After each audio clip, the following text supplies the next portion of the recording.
you see these signs, you better look up.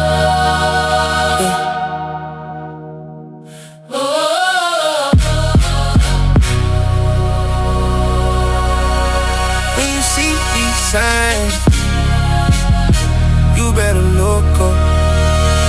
Yeah, I've been walking through the fire, clothes smell like doubt. Seen the waves over my head, still I never drown. Mama praying in the kitchen, tears on the tile. Say the world getting darker, but that's been for a while. Scroll full of rumors, every headline was. Everybody got a platform, nobody sure. I've been hearing in my spirit, boy, your time close. Got my eyes past the clouds, I don't ride low. Used to chase change, now I chase change. Used to pop pain, now I drop shame. I was stuck, I was broke in my own mind. Then he said, watch close when I show signs. When you see these signs, look up. Your redemption's getting near, don't run. Keep your head to the sky, don't fall. Yeah, we made for the storm, stand bold. When you see these signs, look up. Every tear, every scar, that's love. He gon' pull you out the dirt, no fear. When you see these signs, know your redemption here. Yeah, I remember late nights, eyes red, no sleep. Heart heavy like the rent, pain 7 feet deep. Homies lost on the corner, stuck in the loop. I was one bad choice from the same root. Then I heard that still voice in the backlash.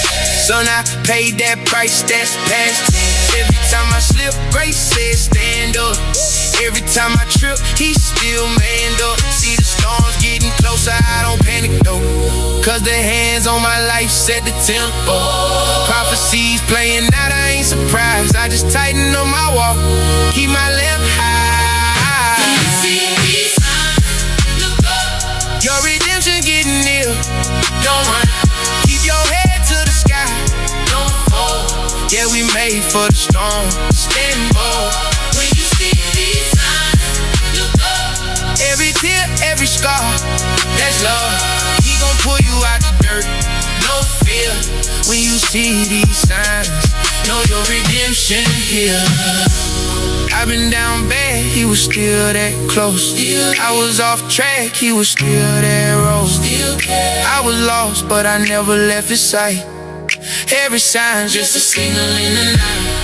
Hands up high when the sky turn red. Even if I'm hanging on by a thread, I know who gon' catch me if I drop. So when I see the signs, I look up, not to stop. Your redemption's getting near, don't run. Keep your head to the sky, don't fall. Yeah, we made for the storm, stand bold. When you see these signs, look up. Every tear, every scar, that's love. He gon' pull you out the dirt, no fear. When you see these signs, know your redemption here.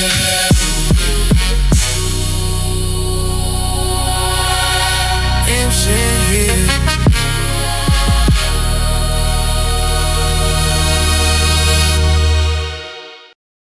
To him and his soul, man, rest in peace, and we always love him, man. And you did everything you could while you was here, and you did a great job. That's it. And in Jackson County, Mississippi, the investigation continues into the disappearance and death of 18-year-old Nolan Wells, whose body was found on Monday. Tonight, a peaceful protest was held in hopes for more transparency in that case. Photojournalist Patrick Wright takes us to Ocean Springs. The goal of today's protest, I feel like, would be just to say his name. Yes, sir, Nolan Wells. For me, this means a whole lot because I have my kids in this community too. Hey, Nolan Wells. I'm a mom, I have 2 sons, so it hit home for me. Nolan Wells could have easily been my grandson. Yes, sir, Nolan. I feel like today's testament is that we want answers. It's not about vengeance, it's not about accusations, it's about the truth and it's about transparency. We're gonna stand behind the family, and that's why we're out here. No peace. A lot of times, these stories go unnoticed. Because Nolan Wells is not the only one. there has been a long historic string of young black men losing their life under very suspicious circumstances. I am the family of Emmett Till. And my family is here in support of what's going on because this young man should not be dead. No justice, no peace. So I know him personally as a kid before he went out to college. It's hard in this generation to find kids that still say yes sir, no sir. Nolan Wells. And when he came to me and wanted to work, he said, you know, my mom and dad told me I gotta get my own money. And I said, but when you go out to college, I want you to make good choices and decisions to set you up for a lifetime. And he said, yes sir. That says a lot about his home life. It says a lot about his parents, and it says a lot about him. The things that he did while he was here on earth, it left a statement in a place in a lot of people's heart. Life is precious, no matter what color you are. That's a fact. We just need to get to the facts of what really happened. That's really what it's about, the facts. It's not about the color of the skin, it's about sticking to the facts of whatever it is. And if it's something that happened as a mistake, then just let's speak about it. Let's talk about it. That's it. I'd just like to say to him and his soul, man, rest in peace. And we always love you, man.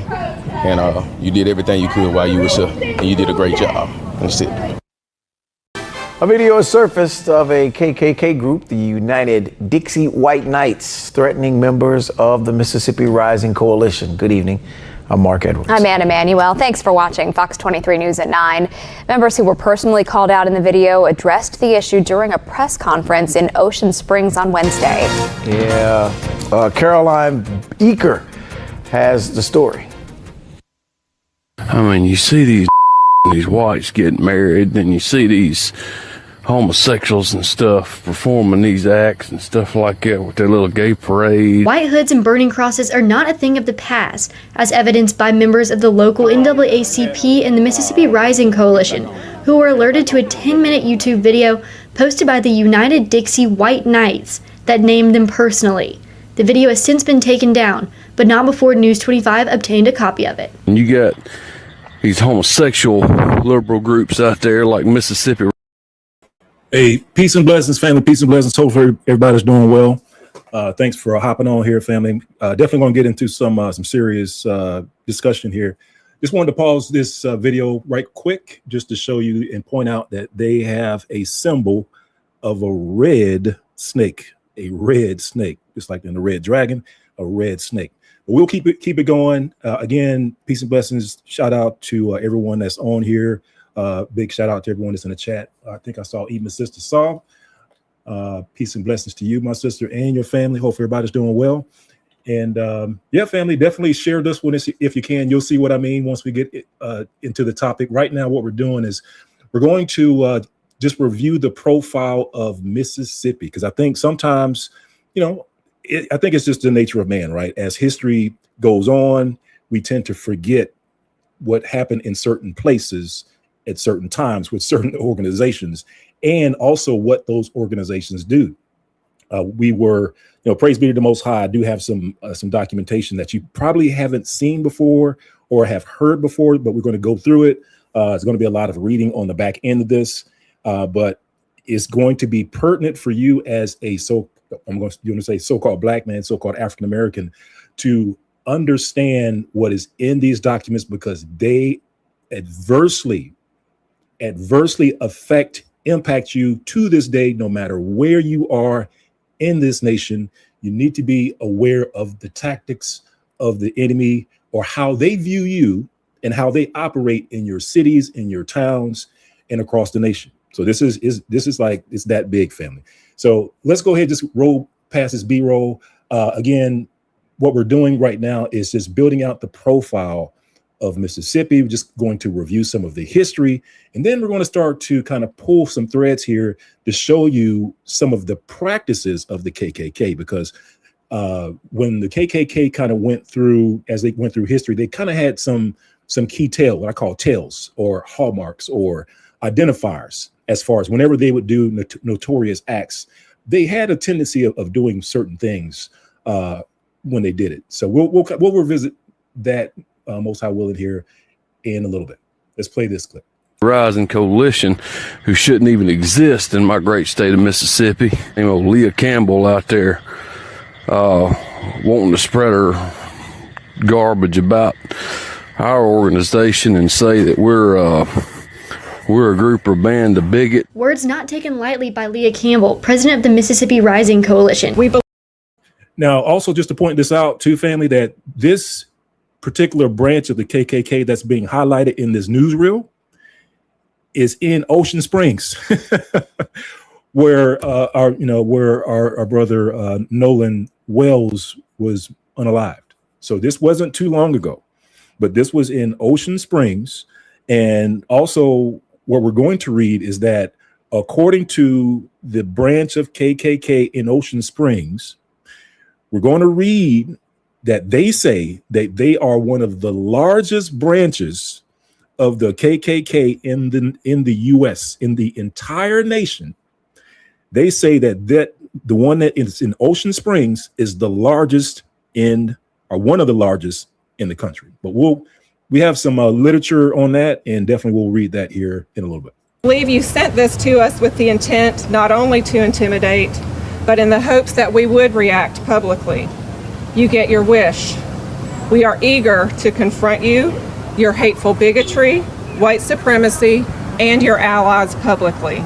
A group that has been vocal and consistent in their opinions about the state flag, and their drive and petitions to have the Mississippi state flag changed to a flag without the Confederate battle emblem, a symbol Campbell and others in the group find offensive.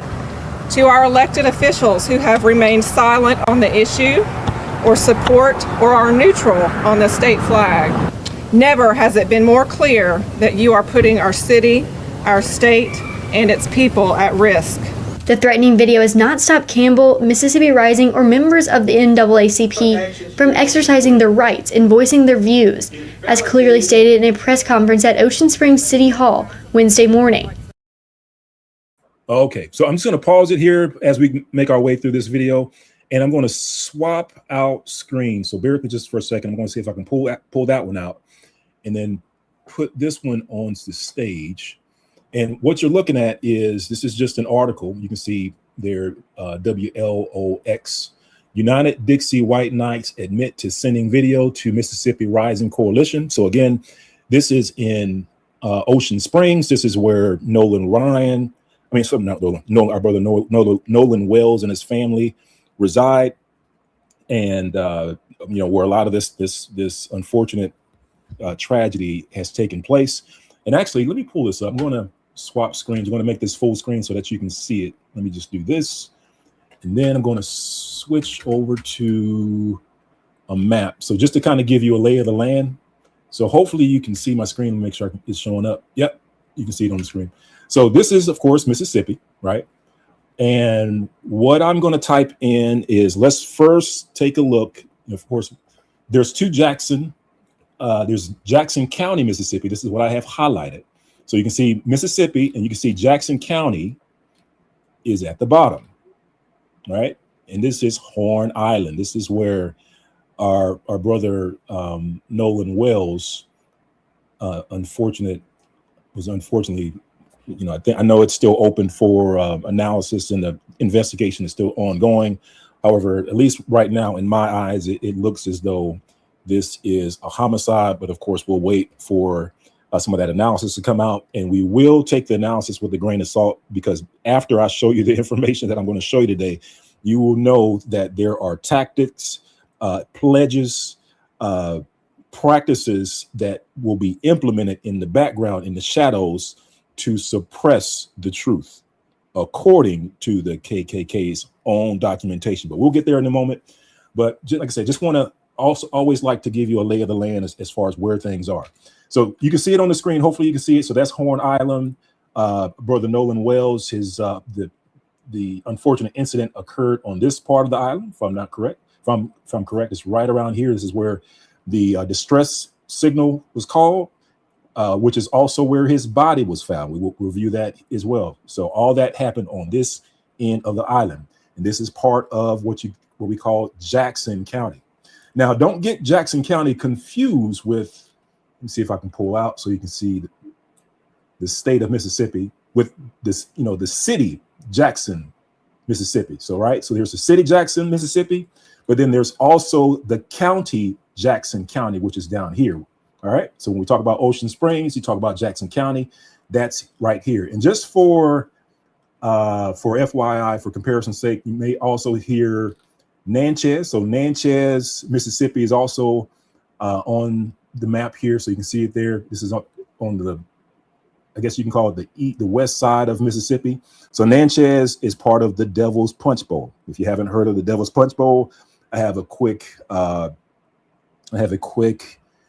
video about that. Although, let me see if we can play that here real quick. Let's play this video about the Devil's Punch Bowl since I already have it up. The war drew to a close, thus legitimately free individuals and escapees alike were captured and held in contraband camps, so named because as commodities they were considered contraband by Union troops who had no qualms about perpetrating slavery for their own benefit. 3 such camps existed in the Devil's Punch Bowl area of Natchez. A massive exodus of former slaves from southern plantations trekked northward in hopes of reaching a location of true freedom, but embittered soldiers, resentful that the people considered property were now free, had other plans. Researcher Paula Westbrook, who has extensively studied Devil's Punch Bowl, noted, when the slaves were released from the plantations during the occupation, they overran Natchez, and the population went from about 10,000 to 120,000 overnight. Unable to grapple with an instant population swell, the city turned to Union troops still lingering after the war to devise a merciless, impenitent solution. So they decided to build an encampment for them at Devil's Punch Bowl, which they walled off and wouldn't let them out. Former director of Natchez City Cemetery, Don Estes, explained. Devil's Punch Bowl is so named for a cavernous bowl-shaped gulch walled off by treetop cliffs. It was the perfect place in the heart of nature for the army to enslave people and carry out their regime of torture. The men were forced to undergo heavy labor throughout the day while the women and children were simply locked up behind the walls. Every slave, man, woman, and child was starved and kept in the worst of hygiene conditions. The slaves died of torture by starvation and exhaustion. After the slaves were dead, the soldiers kept their bodies to rot inside the camps. They never cleared or buried the bodies. Instead, they provided inmates with shovels to bury their slave brothers and sisters inside the camp. They were told to bury them where they dropped. Such conditions, along with the camp's location and climate of the region, contributed to the outbreak of several diseases that infected and killed the slaves. One of the major diseases contributing to the fatality was smallpox. Estes said of the concentration camp prisoners, they were begging to get out. Turn me loose and I'll go home back to the plantation, anywhere but there. Locals say human skeletons occasionally wash free from the location in times of heavy rains and flooding. Wild peach trees now dot the basin where human beings who believed they finally won freedom from slavery were tortured and died, and these peach trees are believed to be fertilized by their bodies. Like so much about the history of the United States, sadistic acts perpetrated by officials acting on behalf of the government have been deceitfully downplayed to lessen shame and facilitate collective memory loss. Whatever the full truth about Devil's Punch Bowl, it's a veritable guarantee no history book will be honest or thorough enough to shed light on the excruciating conditions similar to Nazi concentration camps. Now, so he also pointed out that the tactics that when it comes to the Devil's Punch Bowl, and it's not just relevant just for the Devil's Punch Bowl, but it's actually for Black history or African American history, or I'll just say Black history in general, is that they always, these powers to be, they always tend to downplay what the tragedy was. Like, of course, you've heard about them trying to rewrite slavery in Florida, like in the Florida schools, to make it seem like it was more of a choice or something that the slaves actually benefited from or something like that, right? So even when it comes to the Devil's Punch Bowl, modern day historians are trying to downplay it. They're trying to say, oh, well, it wasn't that many people, or it didn't happen that long, or it was long ago. I saw one of the comments that was out there that talked about, this hate, some of this hatred and stuff like that is not that long. The purpose of showing you this, family, is to show you that this has been going on for a very long time. Since Emancipation Proclamation, when the chains came off, Devil's Punch Bowl, right? When the Emancipation Proclamation came and the chains came off, the Ku Klux Klan was born. right? Literally months, literally like the freedom came, and the very next month, Ku Klux Klan was born. Now, they kind of went away for a little bit because the federal government started persecuting them, but they came back in force around the 1915 here in Atlanta, because I'm based out of Atlanta. Literally here in Atlanta is where they were birthed on top of Stone Mountain in the form of a ritual. They were literally also birthed here in Atlanta was the ADL around the same time. I'm telling you, this is all connected, but that is a story for another day. But in any case, family, like I was saying, I wanted to show you this just to kind of set the boundaries of the hate that was in Mississippi, just to show you that it has been there for a very long time. And as somebody said in the chat, like, this stuff is still happening recently. And let me pop back over to our, if I can find, hang on one second. I'm going to see if I can bring back up our, that web page I was showing you. So hang on just for a second. Let's do Jackson County. We bring this up, so hopefully you can see that. All right, yep, it's showing on the screen. I'm going to widen it out. There you go. All right, so again, this is just to give you the lay of the land. So again, as I said before, there's a Jackson City, right? There's Jackson, Mississippi, but then there's also Jackson County. Jackson County is at the far south side, and Jackson County also includes Horn Island. So, and this is where Nolan Wells and the tragedy occurred, right on this side of the island. And then what we were listening to was about Natchez, Mississippi as well. As we back out of here, that's Alabama. Natchez is right here. It's on the west side. So all this stuff, this is in the southern part of Mississippi. All right, but to kind of go back to what we were listening to before, we were listening to a video about the United Dixie White Knights admitted to sending video to the Mississippi Rising Coalition. This is a coalition in Ocean Springs. Again, this is in Ocean Springs, in the place that we were just looking at, right? So right where Nolan Wells was unalived and all this stuff, this is proof positive that the Ku Klux Klan was there. This was, you can see the publication date on this, March 28th, 2018. That's March 28, 2018. Ku Klux Klan is in Ocean Springs. Let's see what they did. And it says, Ocean Springs, Mississippi, a video released by the Ku Klux Klan has members of the NAACP and Mississippi Rising Coalition concerned about a rise in racism in South Mississippi. According to Mississippi Rising, the group received a link to a 10-minute YouTube video posted by the United Dixie White Knights. The video, which was posted Sunday, was removed from YouTube Wednesday morning.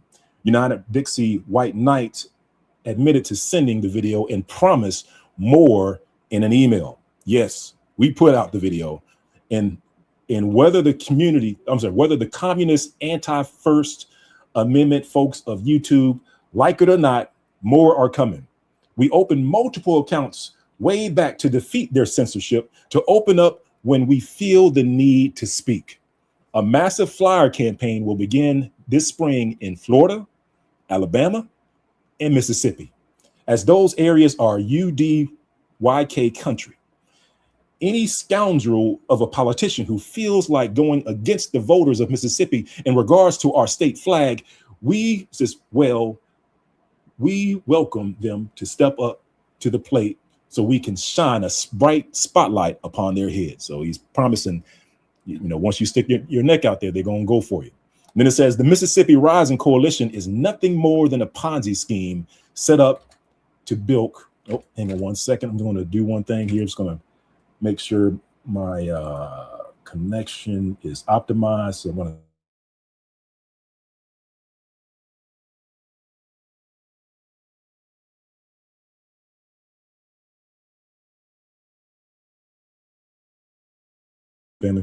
there we go. All right, so hopefully it's back on the screen. All right, so back to our reading. It says the Mississippi Rising Coalition is nothing more than the compound you read. But it says white Mississippians believe in God and will never ever piss upon our ancestors' graves in regards to our state flag.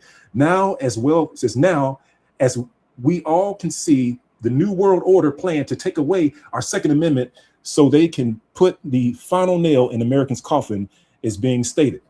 We will never give up our guns, as history shows us genocide soon follows. Now I'm going to skip ahead a little bit, and let's see if we can get to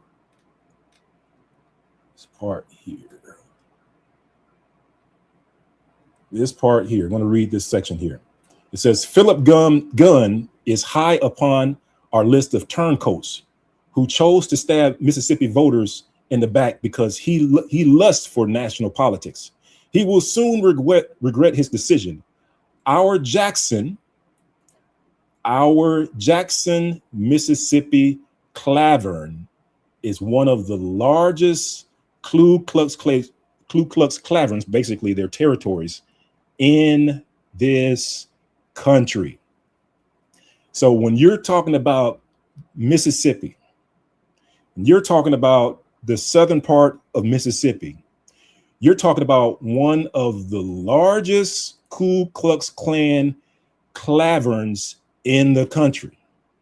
That is key, because you don't want to forget who you're dealing with when someone goes missing, when a young black teen, because we had multiple black teens in Mississippi go missing.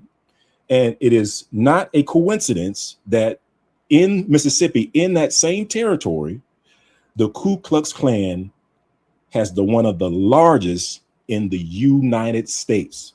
Now, I'm bringing this up because looking at the news of our brother Nolan Wells, and we see people of the African-American community and all these different communities kind of perplexed as to why certain things were shut down. Why this, was it his death immediately ruled not a homicide or an accident, right? A drowning, accidental drowning.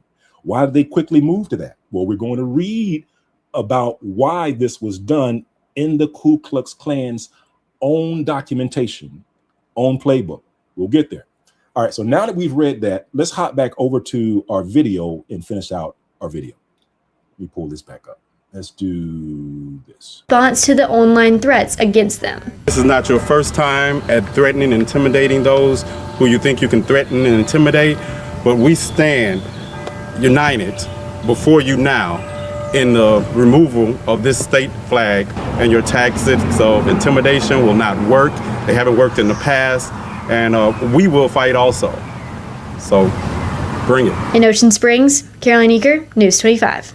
In Meadville, Mississippi, in the southwestern part of the state, there is now a new state historical marker. It honors two young black men who were kidnapped and killed by Klansmen 57 years ago. The remains of college student Charles Eddie Moore and lumber mill worker Henry Hezekiah D. were found in the backwater of the Mississippi River in the July of 1964. Military vets. I'm just going to pause it right here. Two black young men were found. I believe they were around 18 or 19 years old. Does that sound familiar? And they were found in the water. 18, 19 years old, and they were found floating in the water. There's a pattern to be seen here. The 8-year-old Thomas Moore said today that the new marker helps ensure his brother and their friend and high school classmate D will be remembered, and that they won't be just footnotes in the history of what the FBI called the Mississippi burning case, the Klan killings of 3 civil rights workers. Moore, who lives in Colorado, told people who gathered at the site today that while Black Lives Matter is a theme now, they mattered back then too. In 2007, a jury in Jackson convicted James Ford Steele of kidnapping and conspiracy in 2007. He died in federal prison in 2007. Klan materials were found inside a state government building this week. A staff member made the discovery as they were preparing to move out of the Department of Public Safety building. Many of you now want to know how they got there in the first place. Our Quentin Smith speaks with a civil rights activist and brings us her reaction. Quentin? Courtney, and she's troubled by this discovery. It includes things such as clothing KKK members wore, instructions on how to attack and harm people, along with applications to become a member. One civil rights activist says the materials are deeply disturbing, but she's even more troubled because of where they were found. Just to put it in archives, just to document it, no, it's not enough. As she scrolls through the pictures for Priscilla Teal, this is a lot. These are not just old documents. They don't feel that this is a threat. They're painful reminders her family knows all too well. Many people don't have any idea it was the Ku Klux Klan that killed Emmett Till. See, Emmett Till is her cousin. The 14-year-old was brutally beaten and killed here in Mississippi after a white woman lied and said he whistled at her. A lot of people don't realize right before Emmett Till was murdered, the Klan had murdered a whole family. Threw him in the same river. The Klan had murdered a whole family. Threw him in the same river. I have that on a loop for a reason. The Klan murdered a whole family and threw them in the same river as they threw Emmett Till. The Klan murdered the same, a whole family and threw them in the same river as Emmett Till. There's a pattern. The Klan had murdered a whole family. Threw him in the same river that we found Emmett Till in. That's what makes the dozens of items found in this small blue suitcase so alarming. They're from the 60s and they're connected to the Ku Klux Klan. They include a notebook showing the minutes from meetings, a memo on how their harassment tactics worked, and also information about how they conducted their meetings. The discovery also shows a white hood and robe that KKK members used to wear. I felt like when they found this material, the state of Mississippi immediately went to let's not talk about this and preserve it. No, we want it talked about. We want to investigate it. And I think the people within the state of Mississippi has a right to know what is in those files. Who are the members? The civil rights activist wants to know all of the names and details listed on the documents. Till admits she's also concerned that the artifacts were found inside the Department of Public Safety, which is a state agency. I think it's very important to investigate why was this information in a government building, and are the same people that had this information still affiliated within law enforcement and different agencies around the state of Mississippi? And are the same people that had this information still affiliated within law enforcement and different agencies around the state of Mississippi? And are the same people that had this information still affiliated within law enforcement and different agencies around the state of Mississippi? Now, I don't know if you picked it up, but basically they're saying that they found these Ku Klux Klan's documents. Now, this was kind of a bittersweet discovery because within this blue box that contained all these documents, one, like she said before, it was discovered in the Department of Public Safety, which is, you might be thrown off by the name, but that's usually where your police departments are. Your police departments are usually in the Department of Public Safety. If I'm in, feel free to correct me in the comments, because at least here in Georgia, Department of Public Safety, Police Department, Law Enforcement. So literally in the Law Enforcement Department, they found this treasure trove of Ku Klux Klan documents. Now, these just weren't some paraphernalia. They weren't just some flyers. This consisted of their creed, their commandments, their executive orders. And there are some things in here, family, that I believe that every single African-American Black person you need to know. You definitely want to see what they think of you, what they teach their members about you, and the tactics that they taught their members how to deal with you, and also how to move in the public. Because once you get an idea of what their tactics are, you'll then kind of know how to look for them. We'll put it to you that way. Now, I'm going to switch back and forth between a couple of things, family. So I'm going to pull this one off of the screen. I'm going to see if I can pull up my my browser again. I just want to show you where you can find this information, and hopefully you guys don't crash the server. But let me pull this up here. So as she said, they found this treasure trove of information. Now, thankfully, what they did was that they then decided to make it available to the public. So what they did was that they archived it. Let me see. Hopefully I saved the link up here. Yeah. So they archived it in this place called the Mississippi Department of Archives and History. The Mississippi Department of Archives and History. This is where they put all those Ku Klux Klan documents, right? All those Ku Klux Klan documents. And like I said, most high willing, we're going to read a little bit of that. Definitely going to want to read this imperial executive order. Anytime you hear imperial, you're talking about the head dude of the Ku Klux Klan. The leader of the Ku Klux Klan is the imperial wizard, imperial grand wizard. And then right below him is the grand dragon. Again, when you have a people that openly venerate red dragons and red snakes, you know who you're dealing with, right? Red dragons and red snakes, you know who you are dealing with.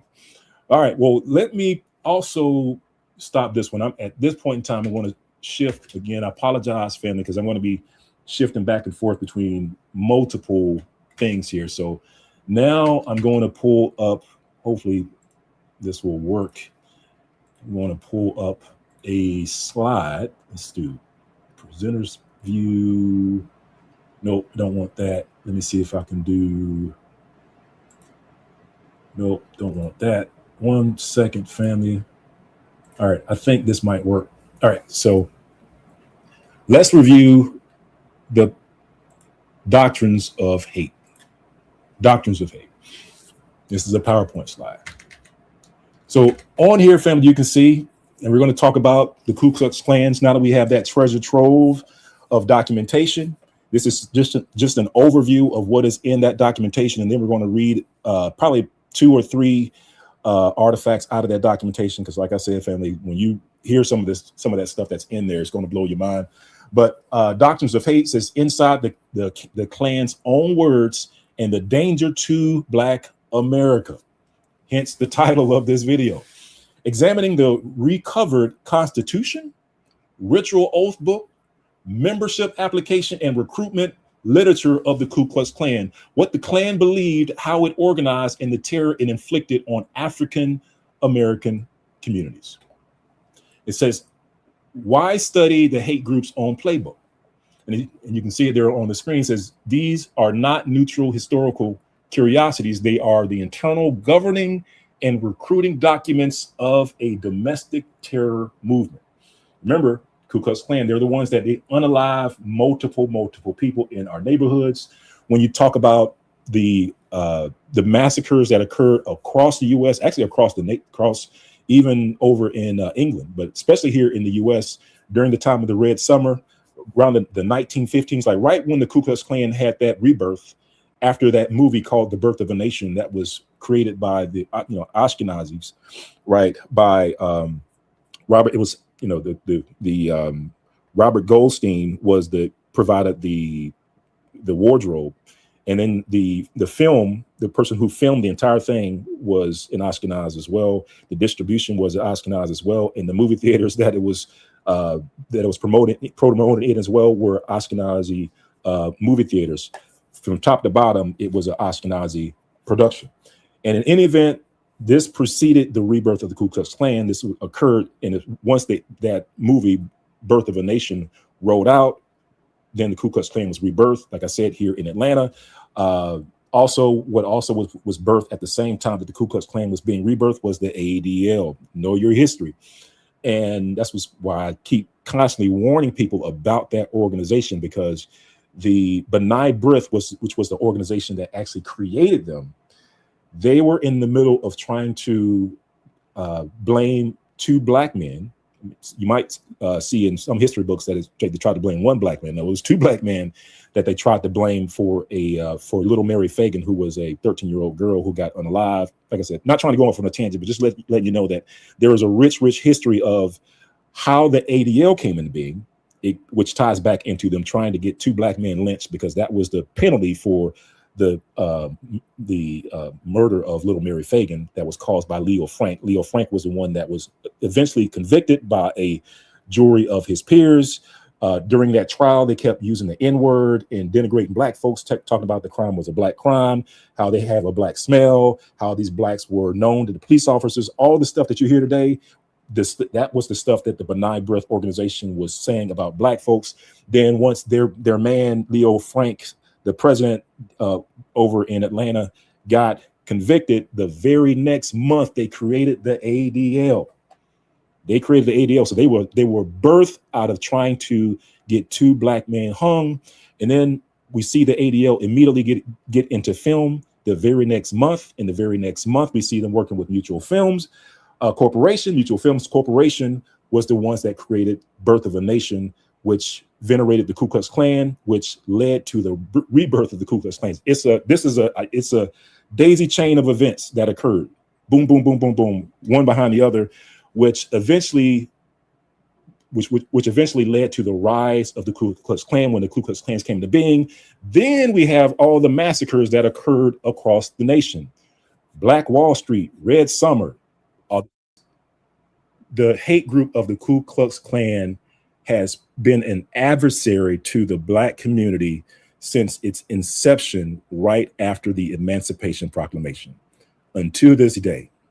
And it is because of their charter. It is because of their belief. And some of it we've known about, some of it has been secretive until now. So you can see on the screen, it says, why study the hate groups on Playbook? And it says, these are not neutral historical documents. They are the internal governing recruiting documents of a domestic terror movement. Studying them critically lets us name the ideology precisely, recognize its methods, and honor the communities it targeted. So it is understood, remembered, and never excused. And we're going to expose the ideology. We're going to recognize the methods. We're going to center the harm and educate and resist. What was recovered in the document or documents, the Constitution and laws, the Quran, right? Kind of like the Quran, right? Their biblical Bible beliefs. And what you're going to see here, family, if you, what I forgot to do was actually put the link in the description. I think the description right now is blank. So if you give me like 10 minutes after the video, most I will, and what I'll do is I'll put the link in the video. And also what I'll do, because sometimes what we do, family, is I'll put a link out there in the powers to be, they'll take down the link. So what I'll do, I did go ahead and download the artifacts. So I personally have the artifacts. And what I'll do is that I'll upload to a repository, and then I'll put a link out there to the repository as well, so that even if that link goes down, that you still should be able to download them and go through them at your leisure whenever you get a chance. Because it is definitely a read that you'll want to go through to analyze and understand how they feel about you, what they teach about you. And it's not good. It's not good. All right. So you can see that application, citizenship, rituals, recruitment, correspondence. I think once you go through some of these documentations, you will see that they require their members to commit mind, body, and soul, to pledge mind, body, and soul to the organization above and beyond the law. I'll say that again, above the law. Like they say that we'll work with the law as much as we can. We'll actually infiltrate it. But if there's actually ever a conflict of interest, then you know what you got to do, right? So that is literally in their documentation. So 3 ways of the same hate. And so as I was saying before, the construction of the Klan shortly after the Emancipation Proclamation. And then, of course, I was telling you about the 1915s and the second Klan, which is actually still present today. And of course, we knew the Klan was around during the Civil Rights era. But just to show you that, the Klan, it never went away. It is still here. And in fact, the articles that we read prove that they are still here. There's a group that lives in Mississippi, in Ocean Springs, Mississippi, that say that they are the largest Klan group in the U.S. The largest Klan group in the U.S. And then people are kind of wondering why. Well, why you black folks are so upset? About this Nolan Wells stuff? What's the problem? Well, the problem is y'all got the Klan there. That's the problem. That is the problem. And it says Mississippi, the Klan's deadliest front. Mississippi has been ground zero, family, for some of the deadliest Klan attacks in history. Right? And you can see, it says recovered in Jackson. These documents come from the state where the Klan terror was the most lethal, right? So you are when we talk about Mississippi, you are talking about ground zero for the Klan, ground zero for persecution against Black folks, and we can't forget that, or we can't ignore that when we're talking about Nolan Wells, when we're talking about some of these things that are happening over in Mississippi. We can't ignore that. And in here it says a doctrine of white supremacy. So of course we know that the Klan promotes a doctrine of white supremacy. They literally talk about that in their governing documents, literally, right? And it is an oath that they have to pledge to. They have to pledge to uphold white supremacy. And they also pledge to secrecy. Those, to me, like, those are two things, family, that are, very important and dangerous to the Black community, actually to all communities, actually, because, when they were going through and doing away with DEI, doing away with affirmative action and things like that, the prevailing comment that you would hear in mainstream media was that, oh, we don't need it now. Oh, everything is equal and fair and balanced. You guys had Barack Obama. You had a Black president. Well, hold on. What affirmative action did is that it was a direct counterbalance to the Ku Klux Klan's secrecy, right?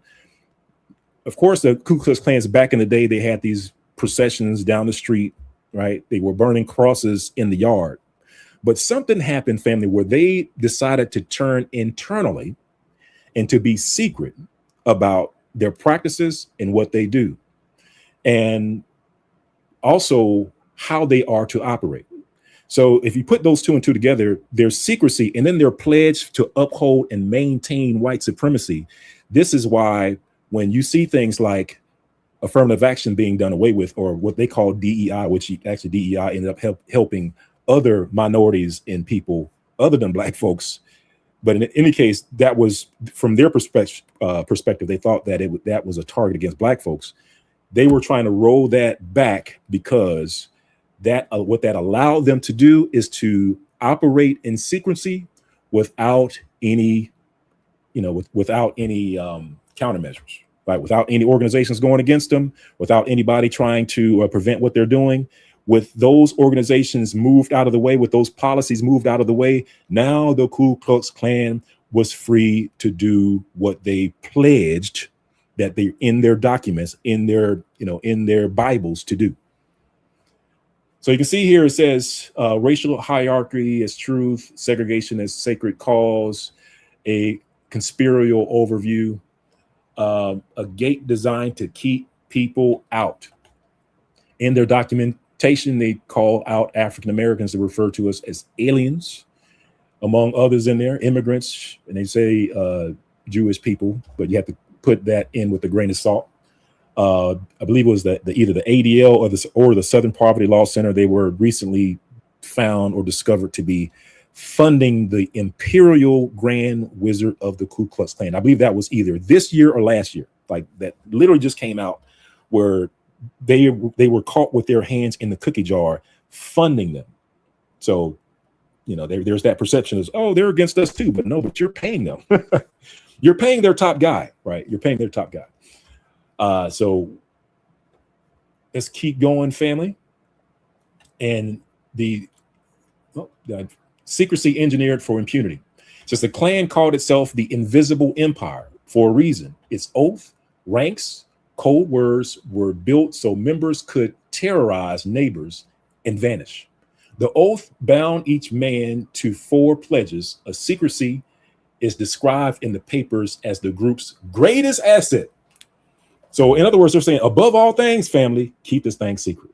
Above all things, don't let people know that you're in this organization. Above all things. Above all things, family, keep this thing secret. So I'm gonna move my icon out of the way so that you can see the whole text. Obedience, secrecy, fidelity, cleanliness. All right. And I'm gonna hop over back over to our website because I want to show you some documentation to kind of go along with what we're talking about, and to show where it says from doctrine to terror. From doctrine to terror. We know about cross burnings, night rides, church arson, beatings, floggings, assassinations, economic and voter terror. We know about all that stuff in the Black community, but what you don't know is what they taught their members to do against you. So to that end, let's pause that one, and then I'm going to see if I can bring our web page back up. Hopefully it'll still show here.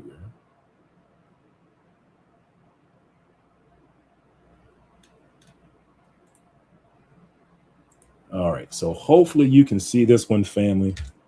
Yep. All right, so that is showing on the screen. So I'm going to go back a couple of documents because there's a couple of things in here. The Imperial Executive Order. And of course, I just want you to see that they have applications for Mississippi. The White Knights of the Ku Klux Klan for Mississippi.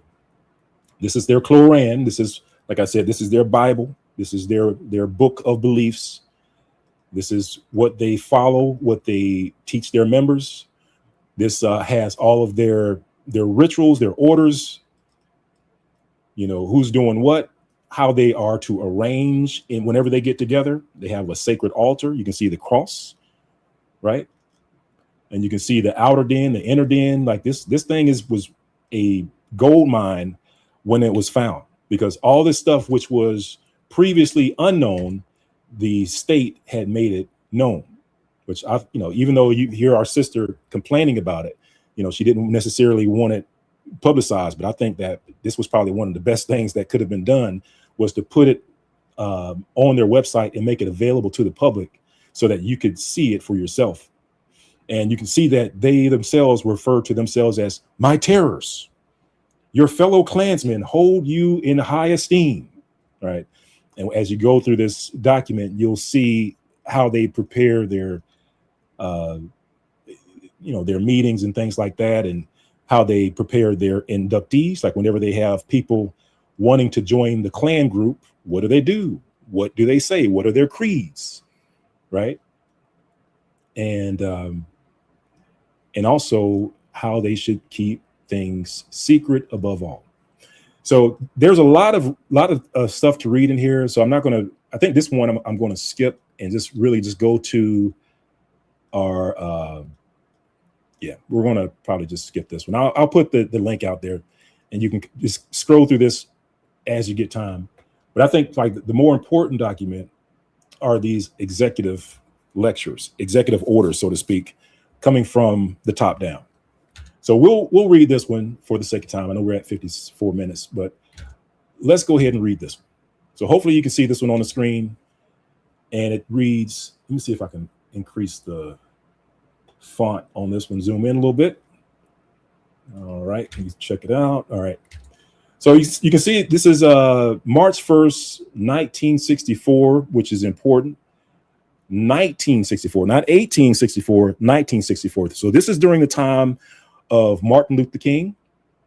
And right around this time, this is March, in June, in about a couple of months, in June, the Reverend Martin Luther King he's scheduled to come to Mississippi. So the Ku Klux Klan in Mississippi, they're panicking. They're trying to get ready for this movement, this wave, this impulse of civil rights that arose with Martin Luther King and others during his time. And so Martin Luther King is set to come to Mississippi in 1964 in June. So in March the 1st, the Ku Klux Klan are issuing orders out to their followers, out to their members. And we're going to read a couple of documents. So in this executive order that went out, you can see it says the purpose and function of this organization is to preserve. Oh, I'm sorry, I skipped the first part. It says to be read and reread until thoroughly understood by all officers and members. So everybody was supposed to read it, study it, understand it, and memorize it. And then it says, the purpose of the function of this organization, this is talking about the Ku Klux Klan. This is the Ku Klux Klan's documentation and communication to its own members. It says the purpose and the function of this organization is to preserve Christian civilization. It has no other legitimate reason for existence, nor can any member have any legitimate reason for belonging other than to help carry out this aim. The world and all of the people in it are torn between two exactly opposite forces: the spiritual force of the Almighty God, championed by our Savior, Christ Jesus. The negative, I'm not sure, materialistic force of destruction, championed by Satan. So, of course, they call themselves being aligned with Jesus Christ. Now, I'm going to skip around a little bit just for the sake of time. You can see it is necessary that each and every member truly understand the above before he can ever become effective in this organization. It is necessary that each and every member keep a copy of the Holy Scripture close at hand at all times for frequent, careful, and prayerful reference. All right, checking my audio, making sure I haven't pressed the mute button. All right, and it says the communist conspiracy absolutely cannot be understood and thereby successfully opposed by any man, no matter how well educated he may appear to be, until that man has the fact fixed clearly in his mind that when he is dealing with the communist conspiracy, he is dealing with the agency of Satan, which owes all of its apparent successes to an evil, malignant, supernatural force, until we all thoroughly realize that we are up against a supernatural force against which our finite minds and emotions and abilities are by themselves powerless to defeat. We shall continue to suffer disappointments and defeats again and again. So you can see he's making an appeal to their Christian beliefs. But if we scroll down here, again, I'm just going to kind of skip around. It says, sirs. Make sure it's showing on the screen. You can see it. Yep. It says, sirs, we were sent a leader. And some 2,000 years ago, he was the last true leader that has been seen on earth since that time. We have been rejecting him in one way or another to a greater or lesser degree ever since that time. We have now come to the end of the road. We are now, right now, each and every one of us going to begin now to live in, with, and for the Spirit of Christ Jesus in ourselves and in our civilized brethren about us. And thus purified without malice or vengeance, begin systematically to destroy the atheistics, Satan, and I mispronounced that, agents of communism in our midst, or we are going to see before our very eyes, see our society denigrate into a savage melee of brutal, humanistic animals snarling and fighting among themselves for the bare necessities of animal existence. All right, so that was the preamble. I know it was a lot. That was the preamble. So let's get into the meat of this, family. It says this, now again, this is the Ku Klux Klan's communication out to his members. And this is in 1964, right before MLK showed up. And it says, this, talking about the Ku Klux Klan, this is a Christian militant organization. Let me say that again. This is a Christian militant organization. We must, each of us, understand precisely what is meant by the combination of these two terms and govern ourselves to act accordingly. As a Christian, we are disposed to kindness, generosity, affection, and humanity or humility in our dealings with others. As militants, we are disposed to the use of physical force against our enemies. This is what they're teaching to their members now, family. You're in your churches saying kumbaya. You're in your churches saying, oh, we need to love and give everybody a man hug. They're talking about they are authorizing the physical force against their enemies. And it says, how can we reconcile these two apparent contradictory philosophies and at the same time make sure that we do not violate the divine law of our solutions? which may be held against us when we face that last court on the day of judgment? The answer is of course, is to purge malice and bitterness and vengeance from our hearts, to pray each day for divine guidance, that our feet shall remain on the correct path and that all of our act be God's will, working through our humble selves here on this earth. Now it says, we are going to face the fact that we must fight and destroy our enemies in order to save our lives. If you ever thought that there would be reconciliation, that there would be an olive branch, that there wasn't some sort of demonic, dangerous force working against you 24/7, 7 days a week, you are, unfortunately, you are misled. Because you can see here where it says, we are all going to face the fact that we must fight and destroy our enemies in order to save our lives, our nation, and our Christian civilization. But we must remember at all times, concisely and constantly, that we are Christian soldiers, and we must conduct ourselves with honor as did our forebears of old. This is not going to be easy to do. We are all of us a highly irritated and excited state of mind at this time. The communities, now let's see who they're talking about. Who's their enemy? Who's their enemy at this time that they know that they're going to have to destroy, to fight and destroy? It says the communities in the governmental administration and their fellow conspirators in the NCAA are deliberately trying to goad us into making mistakes which they can exploit to their political advantage. To counteract this, we must keep our heads and get down to work. All right, doing the audio check again. All right, still good. It says, we must not make the classic military. Now they're talking about military exercises. They're talking about implementing a military strategy against the Black community. This was back in 1964. And it says, to counteract this, we must keep our heads down and get to work. We must not make the classic military blunder of permitting the enemy to choose the battleground and set the conditions of the battle.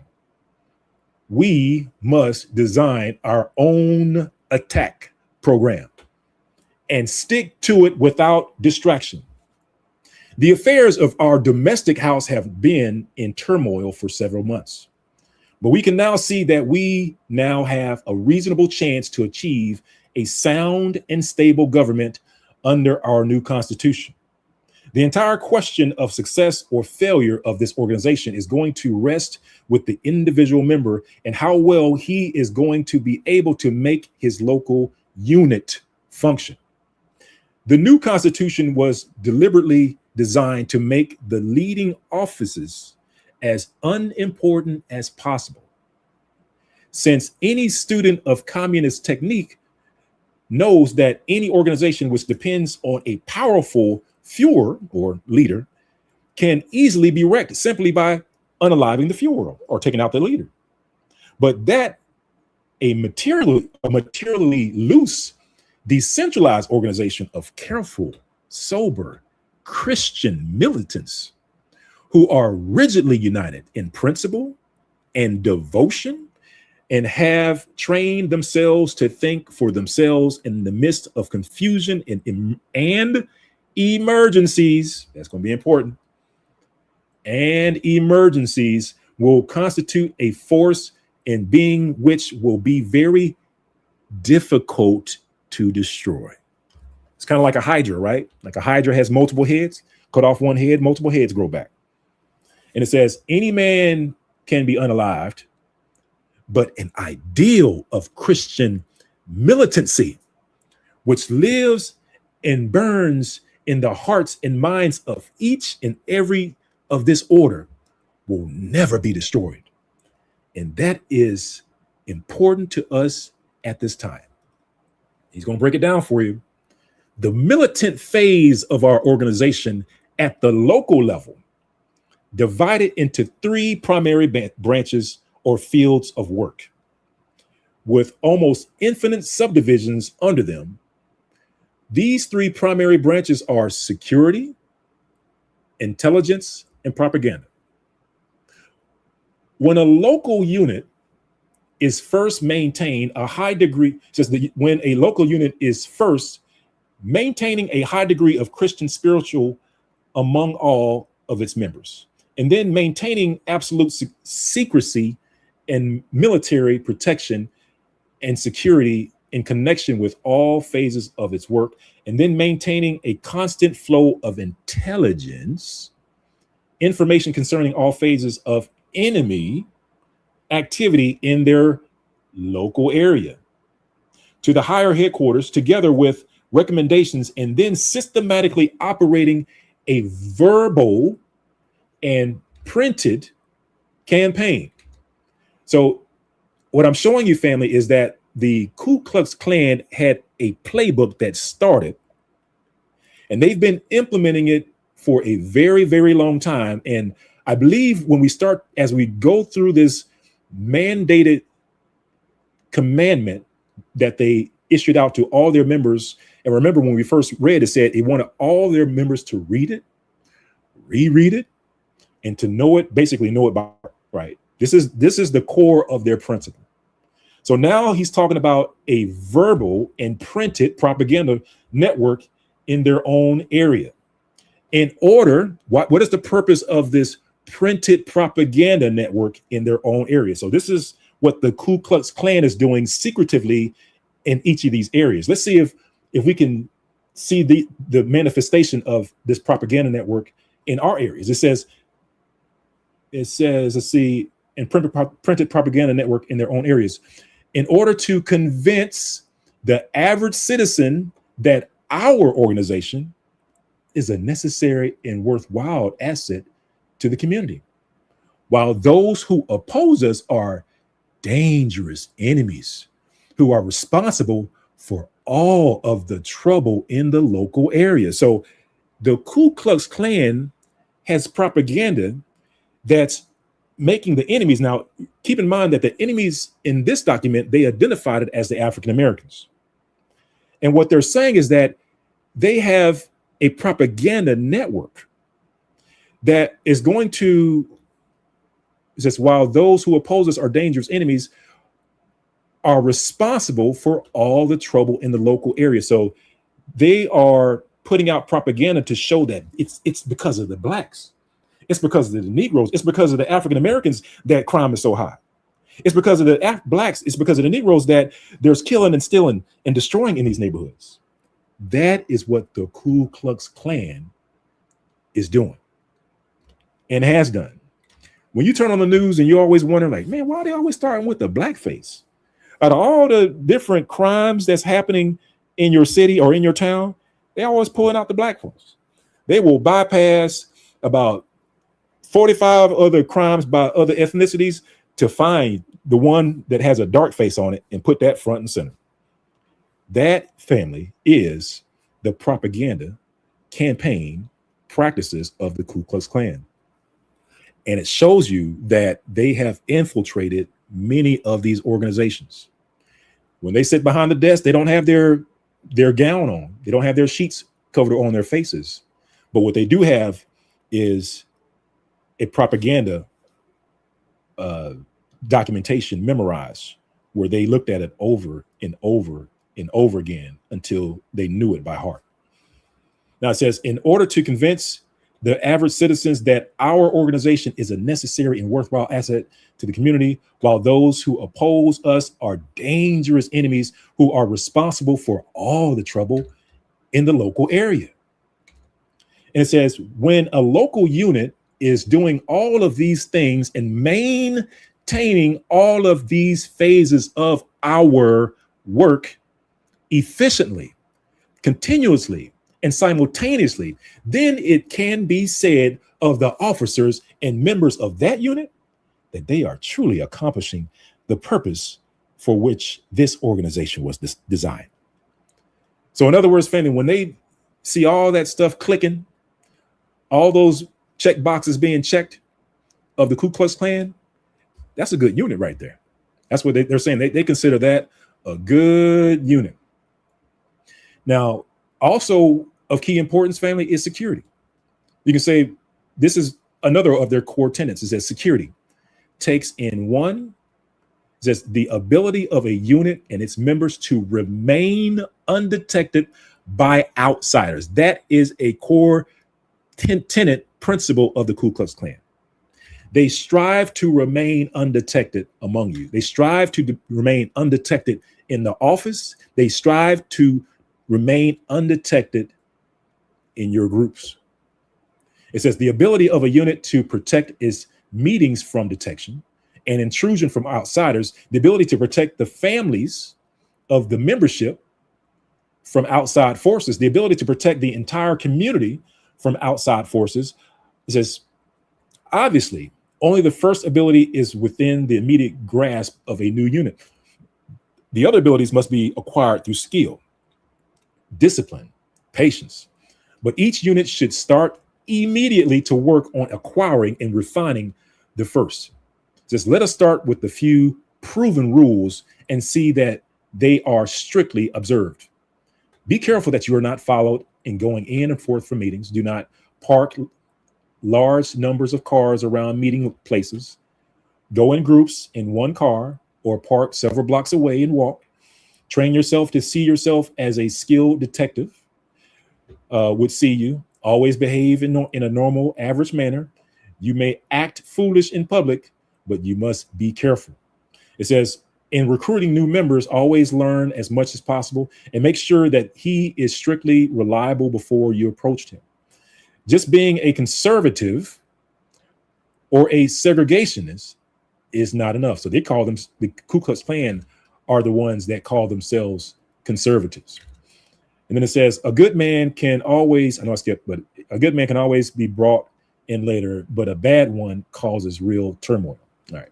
So you can skip all that. And it says each member of the officers, let's see, always, yeah. So you can, again, check that out whenever you get a chance. But just wanted to skip down to intelligence, whereas intelligence consists of gathering and transmission of all information concerning the enemy. So all information concerning Black folks or weaknesses or leaks in our own organization. In a properly administered local unit, each man will be designated to watch and turn in regular reports concerning the habits and activities of one certain enemy. So they got people assigned or groups assigned to people. In addition, all the members are charged to be on alert at all times for any other additional information. All such information must be written up and turned in at each meeting to the local investigator. So they have investigators. They have private, what I call private investigators. You got a private investigator that shows up at your neighborhood, might be working for the Ku Klux Klan. And it says, or in his absence, to the investigative secretary, who is a separate officer from the regular local unit secretary, who is primarily an attendance officer rather than an investigative officer.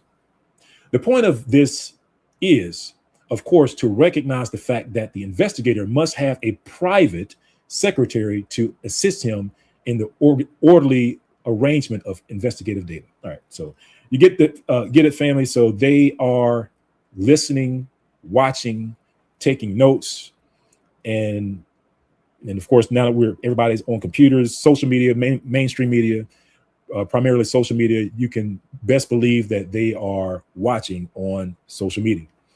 And of course, you see propaganda. This is what we talked about before. It says propaganda is propaganda is the weapon of modern war, which our organization uses to convince the public that we are all good, that those who oppose us or criticize us or attempt to interfere with our activities in any way are all bad and are dangerous enemies of the community. Who have they done that to, family?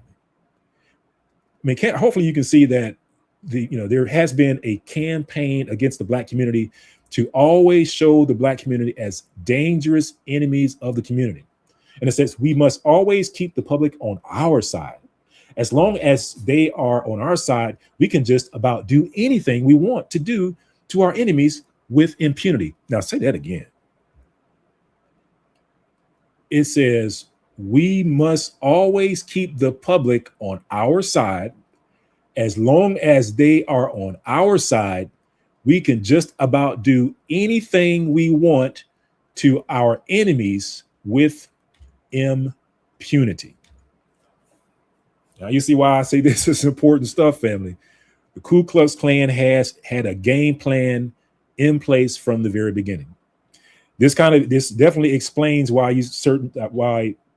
you constantly see things denigrating the black community, right? Racially profiling the black community, always trying to cast aspersions and trying to portray the black community as wicked and evil and dangerous and murderers and things like that. Well, that's the Ku Klux Klan propaganda playbook. It says our most important propaganda instrument at this time are underground newspapers. The news, family. Underground newspapers. And it says they are just as valuable in this war as bullets.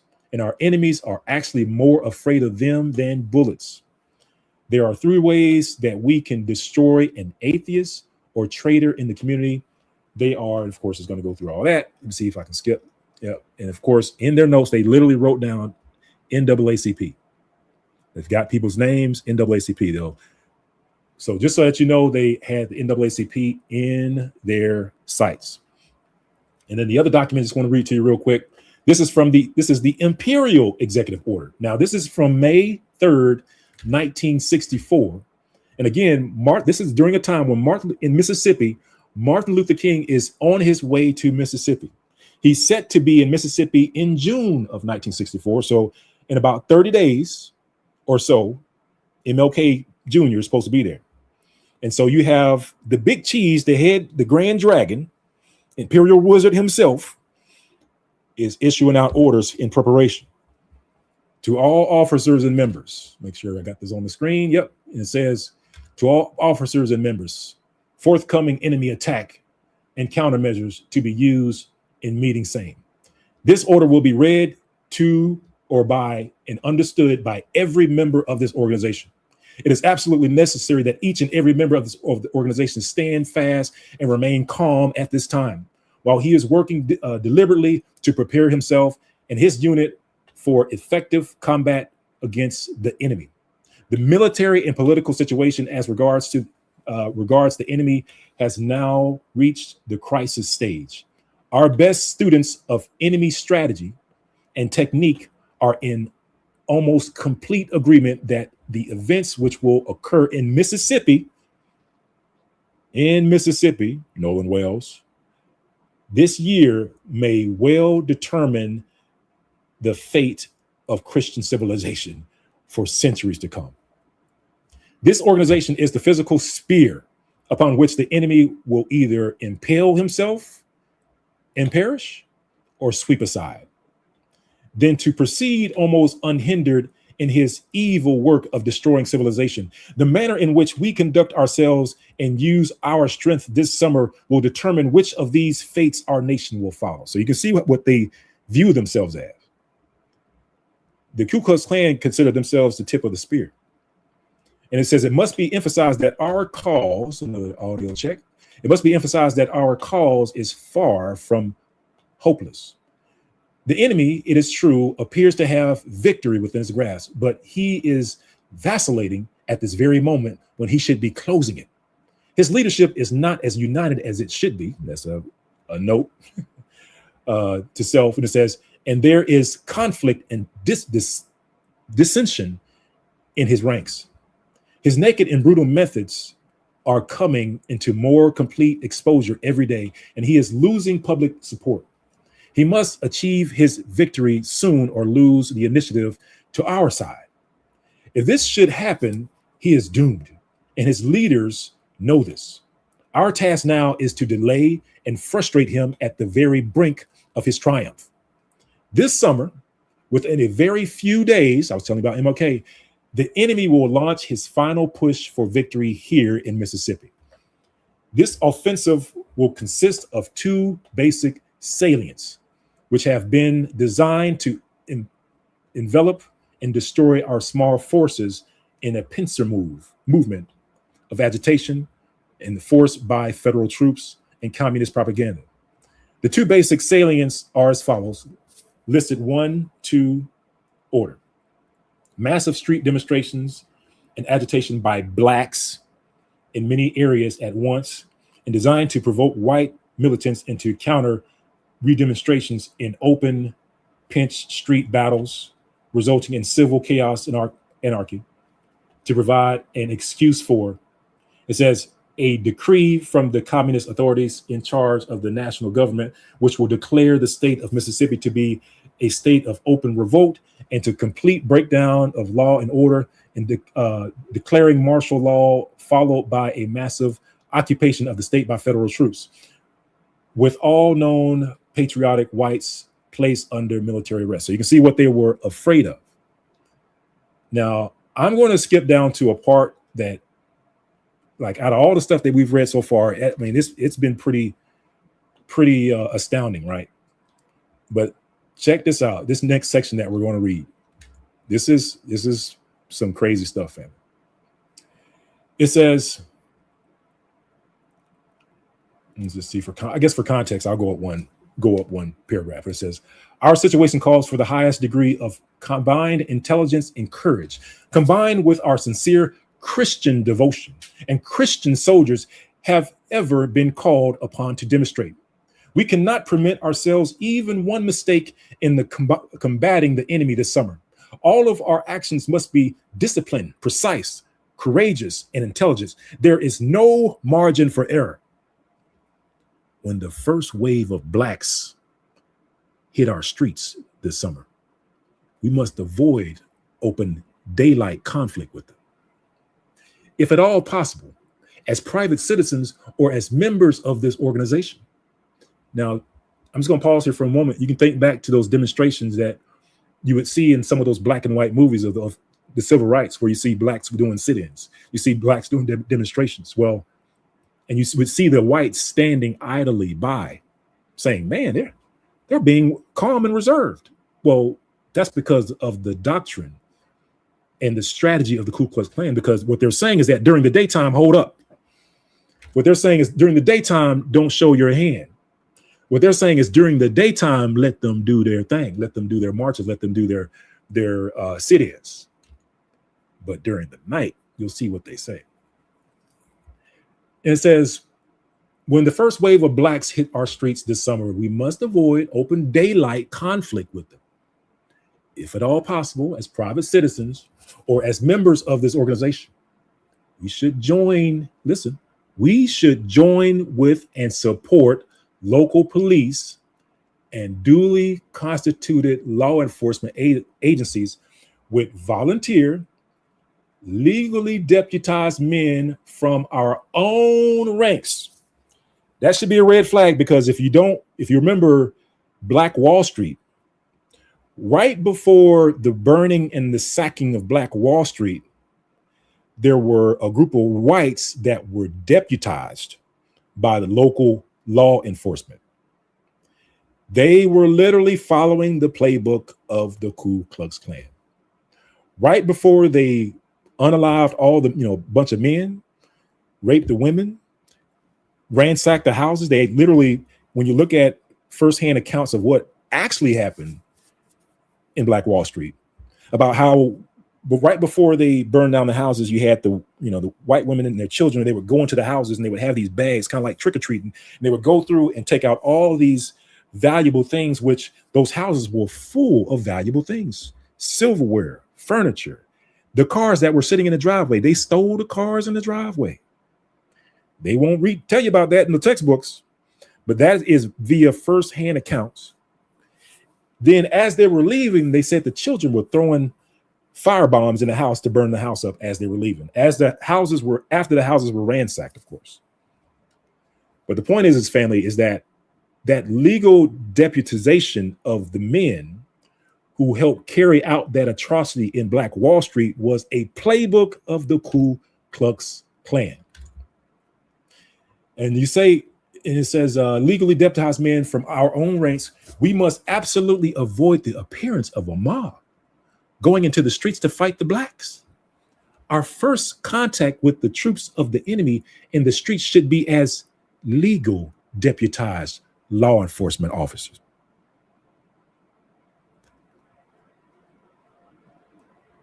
Our first contact with the troops of this enemy in the streets should be as legally deputized law enforcement officers.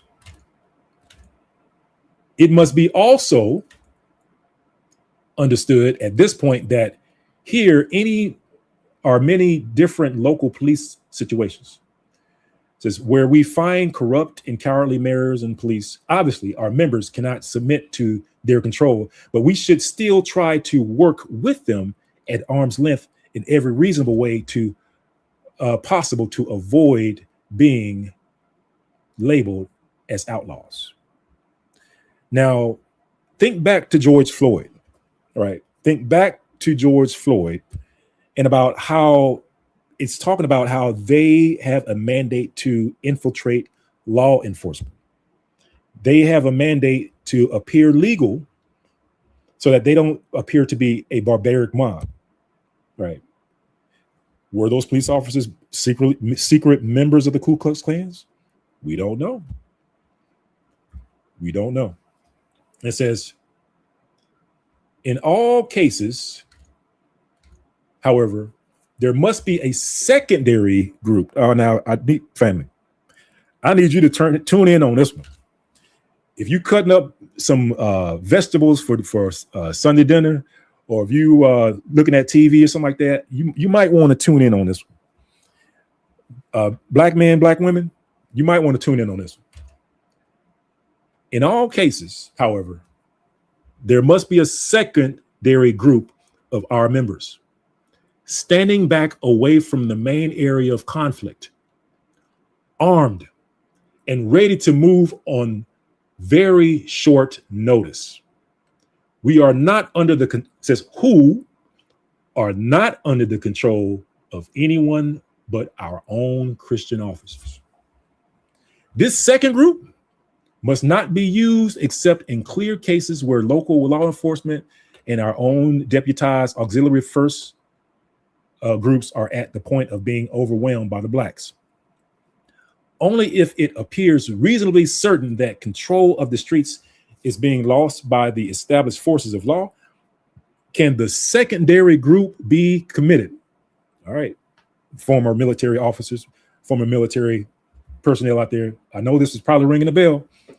It says, once committed, this secondary group must move swiftly and vigorously to attack the local headquarters of the enemy, destroy and disrupt his leadership and communications, both local and Washington, and any news communication equipment or agents in the area.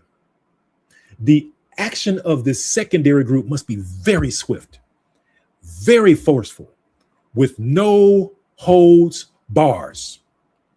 The attack on the enemy or black people's headquarters will relieve the pressures on the first group in the streets. And as soon as this has been done, the secondary group must prepare to withdraw out of the streets. They will be replaced by another secondary group standing at ready. Yeah, special operations for sure. The secondary group, okay, by another secondary group standing at ready. It must be understood that the secondary group is an extremely swift and extremely violent hit and run group. Now, black, brown, Hispanic, you might, like I'm saying, like you might want to know this. You might want to know that they got somebody waiting in the wings to come through and show no mercy and unalive and destroy separate from the law enforcement. You might want to know that. You might want to have something in preparation. I'm just saying. It's one thing to not know what the enemy has planned, but it's another thing to know and not prepare. I'm just saying. So I'm sure there's going to be measures and countermeasures. That's the whole thing about military strategy. About once a strategy is known, of course, there's a strategy that people put into place to kind of counterbalance that. But I'm just letting you know that they've been preparing this for a long time. While we've been not taking them seriously, they've been planning destruction, death and destruction. Let's finish this up. It says, let's see, where did I leave off at? Standing in the red, it said, it must be understood that this secondary group is an extremely swift and extremely violent hit and run group. They should rarely be in action for over 1/2 hour, and under no circumstance for over 1 hour. Within 2 hours of their commitment, they should be many miles from the scene of action. So create all this death and destruction and then leave. And it says the local law enforcement agencies and the first group should then find it fairly simple to restore local order and control the local situation. The enemy should be completely confused when he loses his headquarters and his leadership. Headquarters, leadership. So they are going for a decapitation strike and do it very violently. Just let you know what the plan was, family. And it says this secondary group must be used only under the emergency conditions herein stated.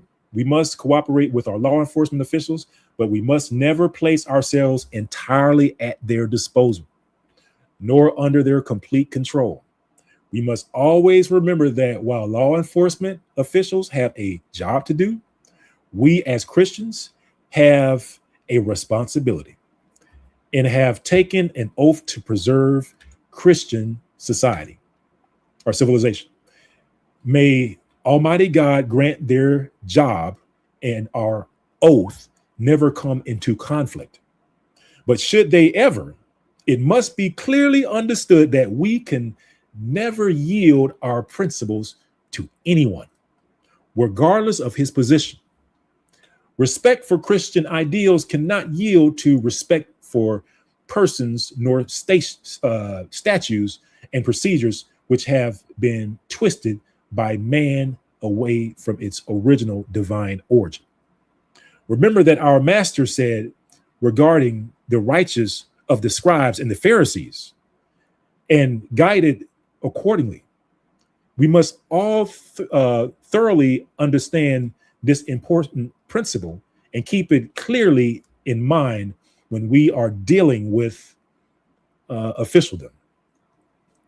When the black waves hit our units, we must remain calm and think in terms of our individual enemies rather than our mass enemy. We must roll with the mass punch, which they will deliver in the streets during the day. And we must counterattack this individual leaders at night. At night. Just to show you they had a plan. This is why when you go back and look at those black and white pictures of protests and all that stuff, and just notice how reserved some of them are. I know they're still acting up, but notice how they're not acting all the way up. Why? Because they had a mandate from the Ku Klux Klan to stay sober and reserved during the sunlight. But during the nighttime, they had a mandate to night ride to the person's house, to night ride to the individual's house. That is how they moved.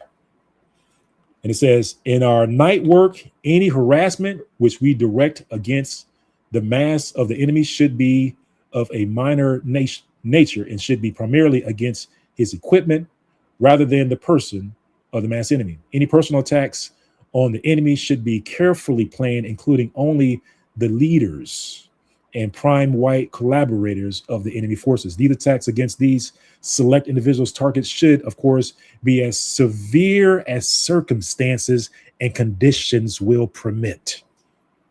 Be as severe as circumstances and conditions will permit. No severe attack should be directed against the general mass of the enemy because of the danger of hurting some actual innocent persons. The leader, of course, are not innocent, and they should be our prime targets, but the innocent must be protected. A great deal of attention should be given towards detecting those enemy agents who bomb, burn, and kill their own homes, churches, and people in our order to provide a sympathetic base for their national propaganda machine. In other words, when you see protests by the Black community and they're burning and tearing up their own places, their own businesses, this is what they're talking about. They took note of this back then, family. It says these bombings and killings are always blamed on our side, but it is insane communist agitators themselves who are doing it. If we could catch them at it, we could score a nice victory. And it says, stay alert. We must use all of the time which is left to do in these next few days preparing to meet this attack. Weapons and ammunition must be accumulated and stored. Squads must drill. Propaganda equipment must be set up, ready to roll. Counterattack maps, plans, and information must be studied and learned. Radios and communication must be established. And a solemn, determined spirit of Christian reverence must be stimulated in all members.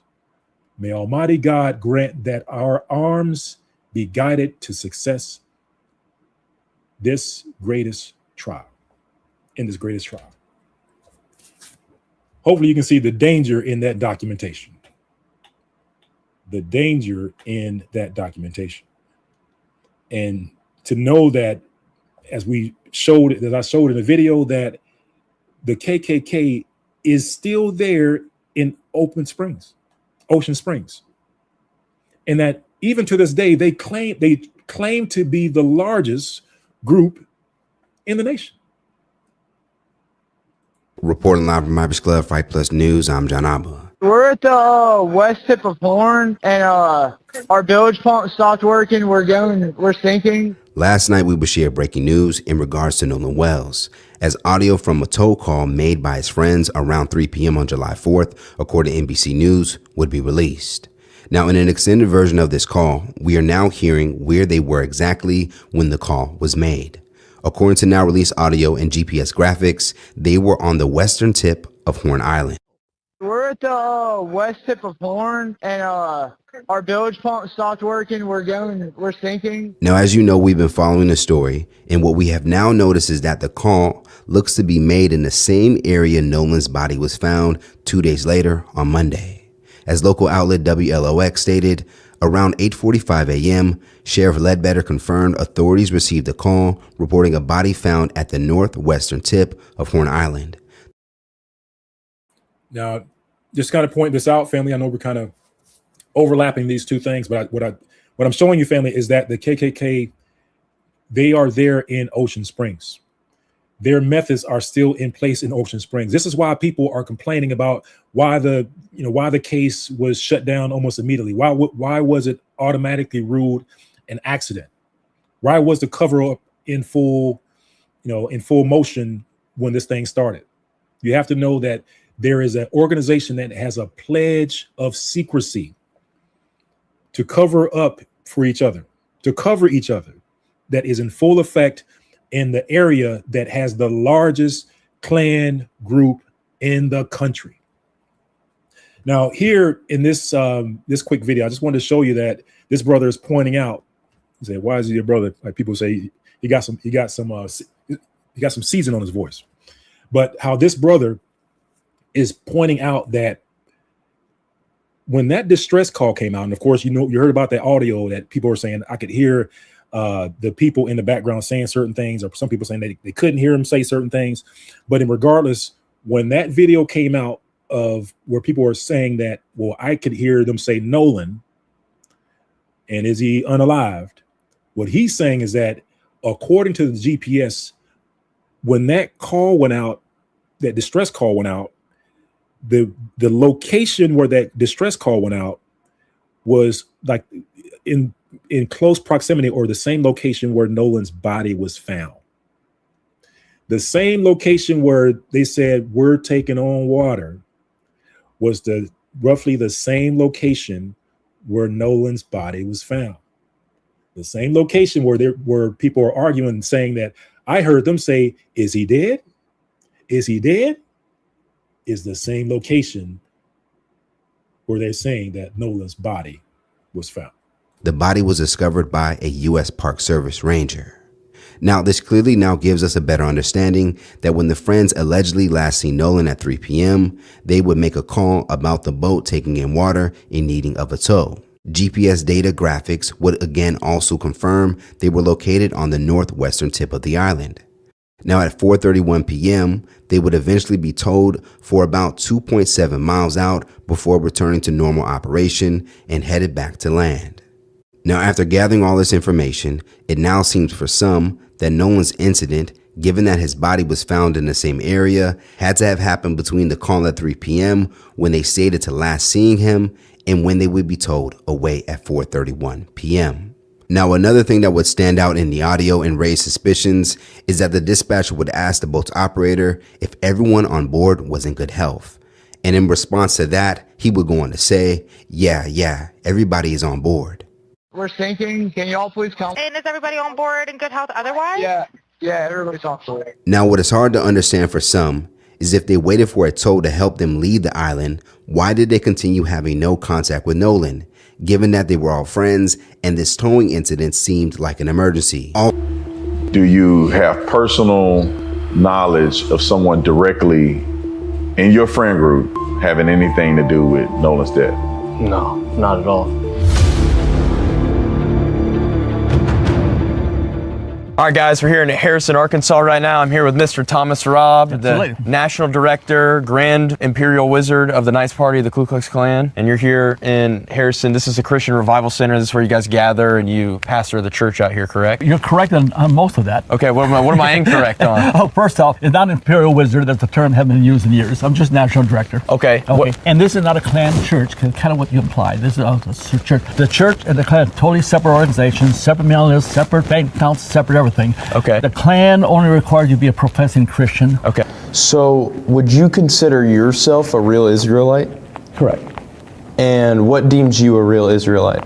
Well, racially, is Israel came out in 7 invasions, 4 by Assyria and 3 by Babylon, 7 different invasions.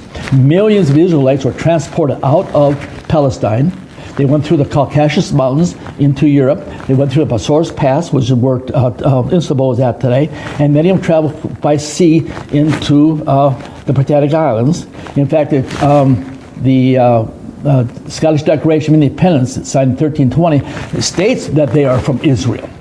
And the word British means covenant people. So all those Israel people were under judgment by God.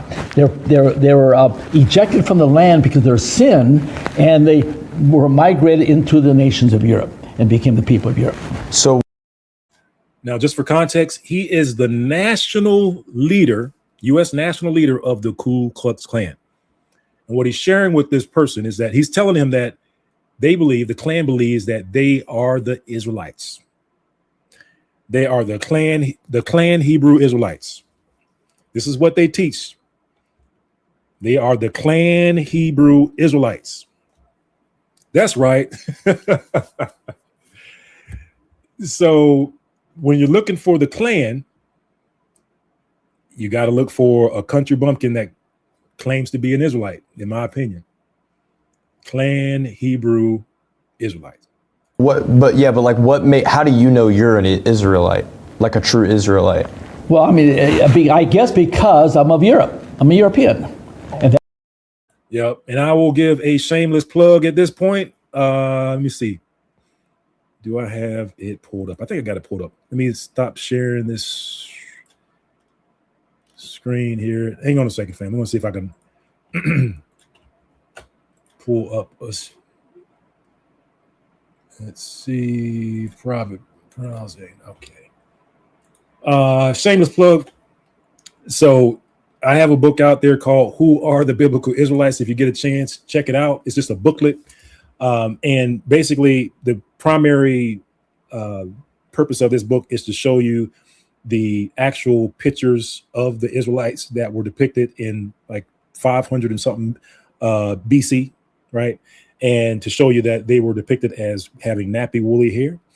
And also to show you that the skulls, the cranial analysis of the tribe of Judah during that time it's called dolichocephalic. And dolichocephalic, like the shape of the skull, is the skull of the so-called black man today. The shape of the skull of the Europeans, the white Europeans, is brachiocephalic, right?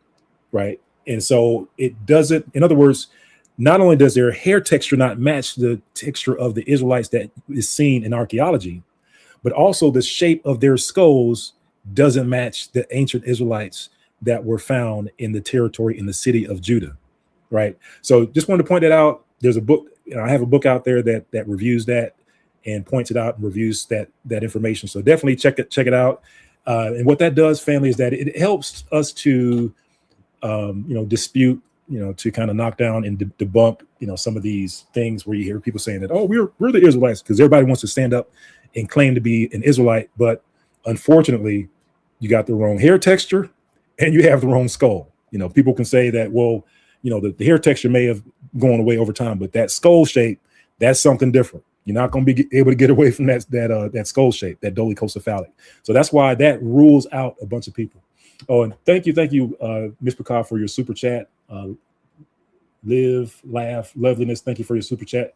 Much appreciated. And thank you, Tracy Henry, for your super chat. Thank you so much for really greatly appreciate it. And for those of you all, if you all want to support the platform, and actually I forgot to put up my scrolling banner here. So thanks for the reminder. But if you'd like to support the platform, consider being a Patreon supporter for $5 a month for less than a cup of coffee at Starbucks. That helps to support our platform, helps us to remain independent. Or if you would like to just make a one-time donation via Cash App, that is greatly appreciated as well. I think I have the Cash App here on the bottom of the screen. So just want to put that out there, family, just for those who wish to support. And for those who are supporting already, much thank you. Always thank you and appreciative of your support, family, your continued support. May the Most High continue to bless you and keep you and your families as well. Hallelujah. All right. And definitely, like I said, like and share the video. They got this new thing called Hype. I'm not even sure what that is for YouTube, but you can hype up videos. So if you would please also click on the hype, whatever that button does for videos. I'm sure it helps in the algorithm to help it get out there. All right. So anyway, just want to do a shameless plug there just to show you that, we do have that argument covered when people show up and pop up and say things like, oh, no, we're the Israelites. Right. Wrong skull shape and wrong hair texture. And that is via archaeology. Right. So just want to put that out there. That's where Israel set up. So who is Israel exactly? A literal ethnic group, according to your theological perspective? You believe that Israel, that this group of people is a literal ethnic group, and you're a part of that ethnic group. Right. Okay. According to your theological perspective, you believe that Israel, that this group of people is a literal ethnic group, and you're a part of that ethnic group. Right. Okay. According to your theological perspective, you believe that Israel, that this group of people is a literal ethnic group, and you're a part of that ethnic group. Right. Okay. According to your theological perspective, you believe that Mississippi's history. Okay. A state agency's move to new headquarters has uncovered a dark piece of Mississippi's history. 3 News Side's Candace Bruce tells you about the discovery. White robes, gold-sealed charters, and handwritten minutes, all in a small blue suitcase. Artifacts that belonged to the Ku Klux Klan were discovered by staffers at the Mississippi Department of Public Safety while they were moving to their new headquarters. They're really an amazing kind of trove of internal documents of mostly of the White Knights of the Ku Klux Klan, which of course was the most violent Klan organization here in Mississippi in the 1960s, responsible for at least 10 killings that we know of here. Yeah, I just wanted to kind of run this one. I know this is a video that's kind of reiterating a previous clip, but just wanted to show you that organization was the most violent organization in Mississippi. They were the most violent organization in possibly more, but at least 10. Jerry Mitchell, an investigative reporter with Mississippi Today, has spent decades uncovering pieces just like these. He says the most striking thing about this find is how normal it looks on paper. You wouldn't, except for the racism, you would, it being a white supremacist organization, you wouldn't necessarily know that about it per se. It's just a lot of pomp and circumstance in terms of how they do these things. But the business of this club was terror. The ledgers show members paid $3 in dues. Minutes identify men only by numbers to hide their identities. There was also a list of ways to intimidate people. They felt they were at war, and it talks about things like, we're going to attack our enemies at night. We're not going to confront people during the day. The documents track the Klan's reach into towns like Salem and Tylertown. Public Safety Commissioner Sean Tyndall says preserving these artifacts helps ensure future generations are never led astray by such hate. The state plans to digitize every page, turning what once was a secret handbook of hate into a public lesson for the future. Reporting in Jackson, Candace Bruce, 3 on Your Side.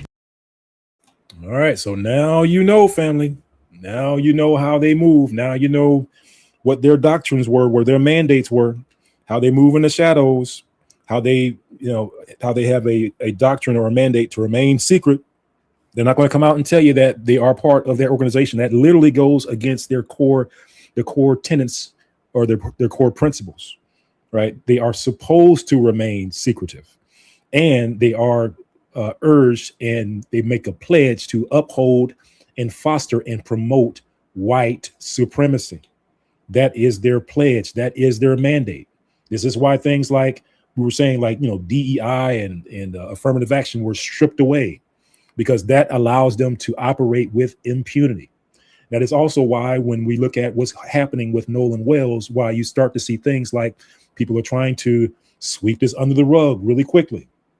They're trying to say that, oh, this was an accident without even looking at the autopsy report. So in any case, family, we will continue, most High willing, to watch this. Now that you've, hopefully if you were able to tune in and listen in about how the Ku Klux Klan operates, how they plan for violence. They literally have a plan for violence. They literally have a plan to have secondary groups, third groups, right, come through communities and just using extreme violence and unalive people. That is literally in their mandated doctrine, executive summary, executive order. So like I said, knowing that, plan accordingly. So, they're out there practicing and all this other stuff. So, we guess we can talk about some things later on, but just like I said, just wanted to put this out there, let you know that this information was out there. It's been out there for a long time, but hasn't really been getting the views and the attention that it should be. So, yeah, don't want to keep you much longer, fam. I know you thank you for hopping on here on Sunday. Really appreciate you all coming out and supporting. So hopefully you can enjoy the rest of your evening. And we will continue to watch the Nolan Wells stuff, family. And it has the hallmarks. It has the hallmarks of this being a Ku Klux Klan cover-up. I'm just telling you, family, it has the hallmarks of it. And Officer Tatum, he seems to be, of course, he's part of the cover-up. We already know that. And most High willing, he will be exposed he's already been exposed, but I think he'll get exposed even more in the coming days.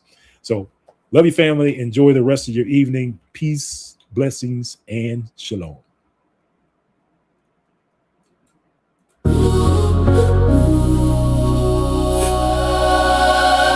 When you see these signs, you better look up.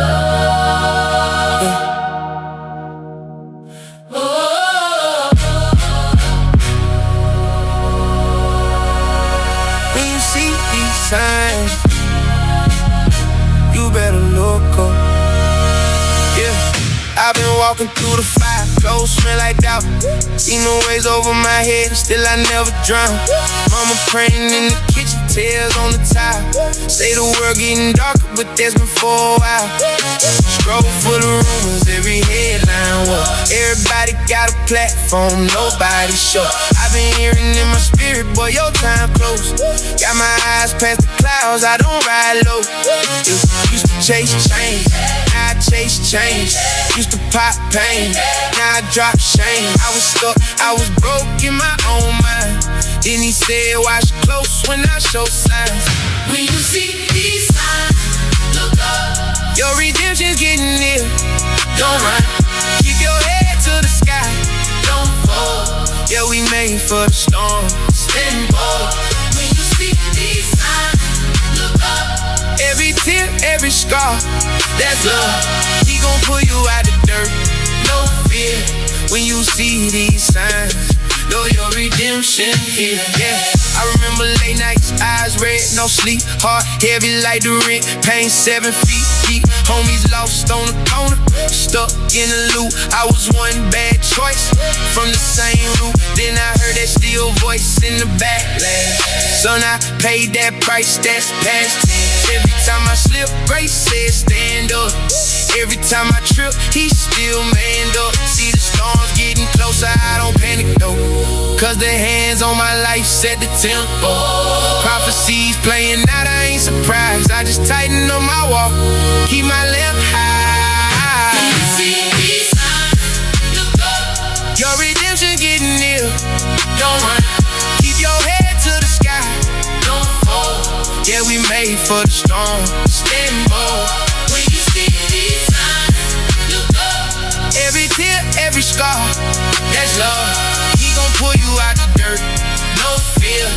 When you see these signs, know your redemption here.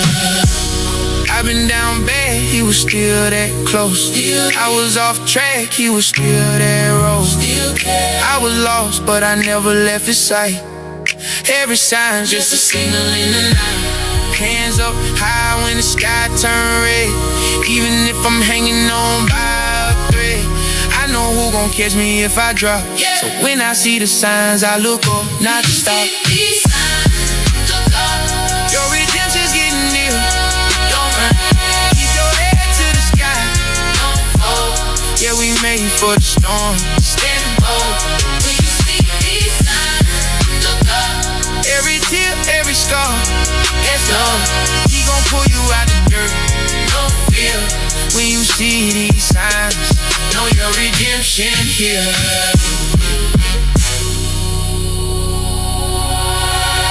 Redemption.